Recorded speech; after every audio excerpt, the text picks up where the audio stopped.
ঈদ অর্থ কি? আউদ শব্দ থেকে এটা নির্গত। ঈদ শব্দের অর্থ হলো রিপিট করা, রিপ্লাই করা, বারবার আসা। ঈদ কি একবার আসে না, বারবার আসে বলেন তো? প্রতি বছরই তো আমাদের কাছে ঈদ আসে। এই জন্য ঈদকে ঈদ হিসেবে নামকরণ করা হয়েছে। অপর ভাষায় ঈদকে কি বলা হয়? আনন্দ এবং খুশি। কারণ কি? কারণ হলো একটা বান্দা, আল্লাহর গোলাম, সারা মাস ব্যাপী রোজা রেখেছি।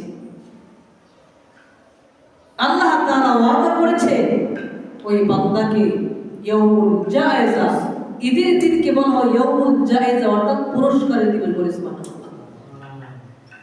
যেই বান্দা কৃষ্ণভাবে দুনিয়ার কেউ দেখে না, একমাত্র আল্লাহকে খুশি করার জন্য রোজা রেখেছে, আল্লাহ তাআলা ওই বান্দাটাকে ঈদের দিন পুরস্কৃত করবে। এজন্য তার জন্য ঈদের দিনটা হলো আনন্দ। তাহলে আনন্দ খুশি কেন? বান্দাকে আল্লাহ ঈদের দিনে পুরস্কার দিবে, এজন্য ঈদকে ঈদ বলা হয়। আনন্দটা বলেন, এর চাইতে আনন্দ কি হতে পারে?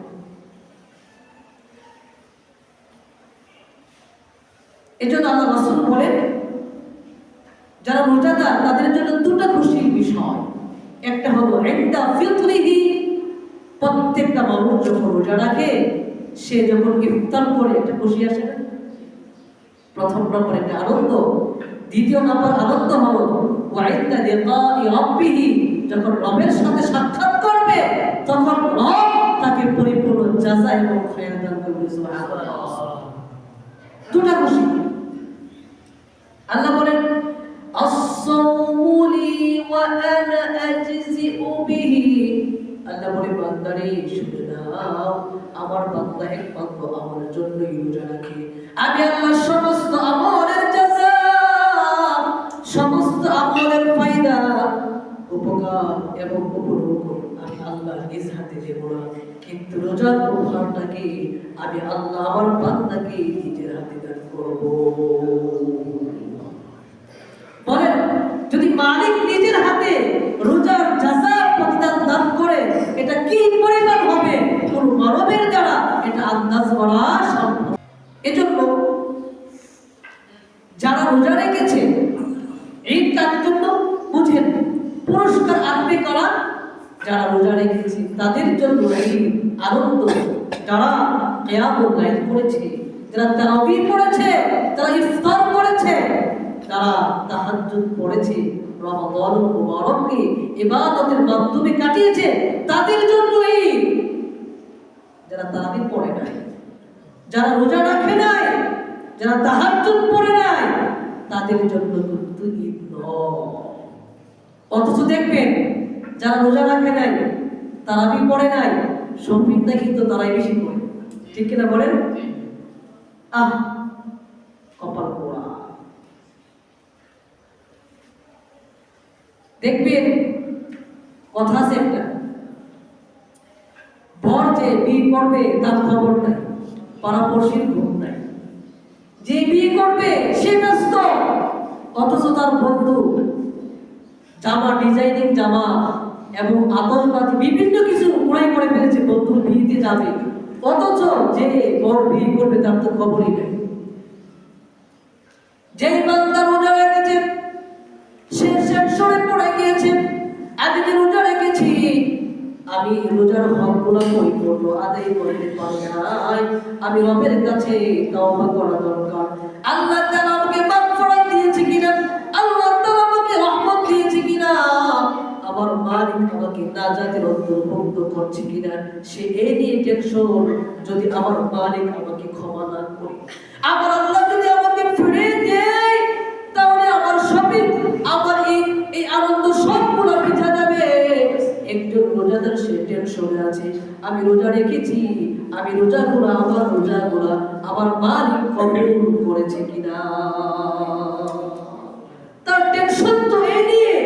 সবই নিয়ে টেনশন তো তার নাই, তার টেনশন রমজান চলে যাচ্ছে, রমজান চলে যাচ্ছে, আমি কি আমার জীবনের পাপ রাশি মোচন করতে পেরেছি?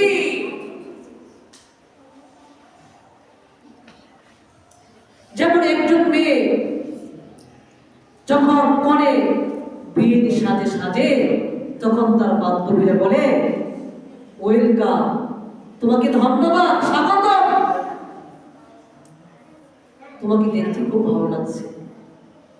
তখন সে বলে, হে আমার বান্ধবী, তোমরা ওয়েলকাম, নাইস, এক্সিলেন্ট, আমাকে এগুলো বলে বিরক্ত করবা, কারণ আমি যার জন্য সেজে আছি সে যদি আমাকে পছন্দ না করে, তোমাদের হাজারো বান্ধবী বন্ধু এই ভালো লাগা ভালোবাসা আমার কিছুই আসে যায় না।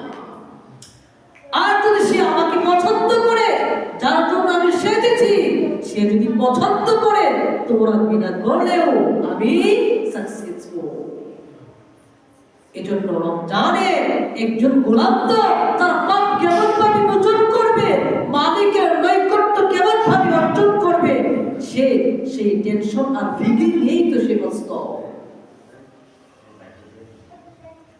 এজন্য এই পুরস্কার হবে যারা রোজা রেখেছে, যারা তারাবীহ পড়েছে, যারা তাহাজ্জুদ পড়েছে, তাদের জন্য আনন্দ, তাদের জন্য শপিং। আর যারা রোজা রাখে নাই, তাদের জন্য কোনো শপিং নাই, তাদের জন্য কোনো আনন্দ নাই, তাদের জন্য আনন্দ কিসে? আল্লাহ তো তার জন্য আনন্দ দিবস আগামীকাল ঈদের দিন দিয়েছে, যে ব্যক্তি মালিকের গোলামি করেছে। এজন্য যারা গাফলা করেছি, রমাদান মুবারককে আমরা সম্মান করতে পারি নাই, ওয়াদা করব, কান্নাকাটি করবো আল্লাহর কাছে, আল্লাহ যদিও আমরা এই দিনের উপযুক্ত না, পুরস্কার দিবসের উপযুক্ত না, মালিক তোমার যারা রোজাদার বান্দা তাদের সাথে সম্পৃক্ত হয়ে গিয়েছি, মালিক তুমিও আমিও তাদের মতো লেবাস পরেছি, আল্লাহ তাদের মতো আমাকেও তুমি ক্ষমা করে দাও। এজন্য আল্লাহর কাছে বেশি বেশি কাঁদতে হবে। আরেকটা বিষয়, ঈদকে আমরা কিভাবে উদযাপন করব বলেন যুবক ভাইরা, ঈদটাকে আমরা কিভাবে উদযাপন করব, পালন করব? আতশবাজি দিয়ে বলেন, মরে মরে বাইক দিয়ে, হ্যাঁ, আমাদের ছেলে মেয়ে এই ঘোরাফেরা করে না, একটা পবিত্র ইবাদতের মাধ্যমে, তার মালিকের গোলামির মাধ্যমে সে কি করবে? আনন্দ ভোগ করবে। শরীয়তের বহির্ভূত, ইসলামের বহির্ভূত কোন কাজ করে আনন্দ ভোগ করা যায় না। এই বিষয়টা আমাদের খেয়াল রাখতে হবে। সারা মাস সময় লাগলাম, ঈদের পরের দিন গান নিয়ে ব্যস্ত, ব্যাপারটা চলাফেরা করলাম, এখানে সেখানে গেলাম, চোখের হেফাজত করলাম না, তাহলে বুঝে গেল এই রমজানের পরিপূর্ণ রহমত মাগফিরাত নাজাত আমি অর্জন করতে পারি না। এজন্য ঈদটা হবে আমাদের আনন্দটা হবে শরীয়তে বহির্ভূত কোনো কাজকর্ম না করে, শরীয়ত যেটাকে অ্যালাউ করেছে এই সমস্ত কাজ করে আমরা ঈদের আনন্দ প্রকাশ করব। একটা বান্দা তো দেখেন, শর্ট করে বলছি, আমরা অনেকে দূর থেকে ঈদ করার জন্য এসেছি, মাকে দেখবো, বাবাকে দেখবো, পরিবারের কাছে যাব, সন্তানকে দেখলে আনন্দ লাগে। একটাবার চিন্তা করছেন যে মালিক আমাকে মা নামক নিয়ামত দিয়েছে, যে আল্লাহ আমাকে সন্তান নামক নিয়ামত দিয়েছে, যে আল্লাহ আমাকে স্ত্রী নিয়ামত দিয়েছে, যে মালিক এতটুকু নিয়ামত আমাকে দিয়েছে, আগে তো সবার আগে ওই মালিকের কদমে সিজদা দেওয়া দরকার। আমরা তো স্ত্রী ছেলে মেয়ে এগুলোর কাছে গেলে আমাদের ইবাদতের খবর থাকে না, আমি নাফরমান। কারণ যে মালিকের নিয়ামত আমি পেয়েছি, স্ত্রী আল্লাহর নিয়ামত, ছেলে মেয়ে আল্লাহর নিয়ামত, আমার মা বাবা আমার নিয়ামত, আল্লাহর পক্ষ থেকে নিয়ামত, অর্থ সম্পদ আল্লাহর নিয়ামত। এজন্য আল্লাহর নিয়ামতের কৃতজ্ঞতা আদায় করতে গিয়ে আমরা প্রথমে কি করতে হবে?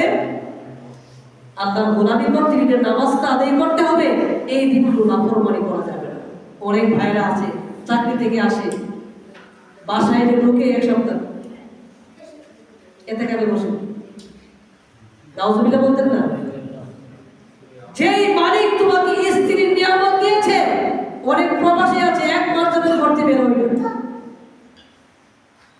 যে আল্লাহ তোমাকে যৌবন দিয়েছে। ও ভাই, ওই মালিকের কদমে লুটি পড়তে মন চাই না তোমার?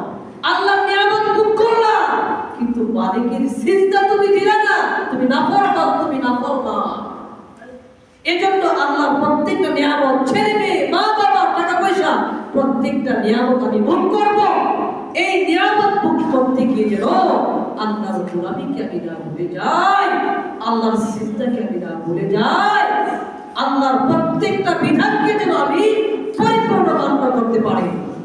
আল্লাহ তাআলা আমাদেরকে এই ঈদকে ইবাদতের মাধ্যমে, নাফরমানি নয়, গুনাহ নয়, আতশবাজি নয়, বেহায়া বেলাল্লাহর ভাবে ঘোরাফেরা নয়, আল্লাহর ইবাদতের মাধ্যমে, আল্লাহর গোলামীর মাধ্যমে, আল্লাহর দাসত্বের মাধ্যমে ইসলামের শরিয়ার ভিতরে থেকে এই ঈদকে উদযাপন করার তৌফিক